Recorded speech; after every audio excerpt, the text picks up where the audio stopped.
সকালবেলায় তো মেয়ে চলে গেছে স্কুল, আর ওদের স্কুলটা যেহেতু 8:30টায় শুরু হয়, এখন অত সকালে না আমি টিফিন দিয়ে উঠতে পারি না, মানে সব কিছু গুছিয়ে ওর বাবাকে ছেড়ে রেডি করে দিয়ে, যার জন্য কি যেহেতু কাছে স্কুলটা সেই জন্য পরে আবার গিয়ে খাবারটা দিয়ে আসি, ওদের সেটা অ্যালাউ আছে, 12টায় ওদের লাঞ্চ হয়। তো এই যে এখন আলু কাটছি, আর আজকে ভাবছি একটুখানি লুচি আর আলু ভাজা দেবো, ওর ভীষণ প্রিয়।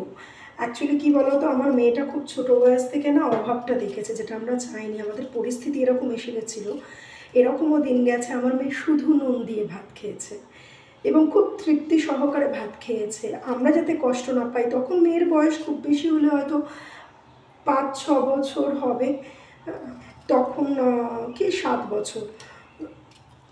মেয়ে ওইটুকুনি মেয়ে আমাকে বলছে, মা কষ্ট পেও না, আমার তো খেতে ভালোই লাগছে, আমার কোনো অসুবিধা হচ্ছে না। তো একটা জিনিস ভাবো, সেই সময় একটা বাবা মার কী মানে অবস্থা হতে পারে, তার মনের অবস্থাটা কী হতে পারে।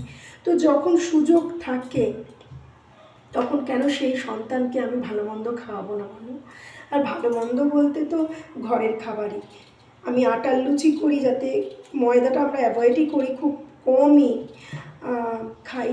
তো আটার লুচি এবং আলু ভাজা, আর সাথে একটা ডিম সেদ্ধ দিয়ে দেবো, কারণ 7 ঘন্টা স্কুলে থাকে, কি করে কি করে শরীরের মধ্যে, ওই তো রোগা পিংপিঙা চেহারা।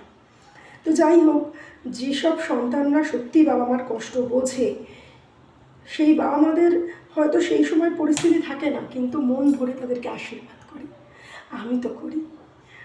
ভালো থেকো, সবার সন্তান ভালো থাকো।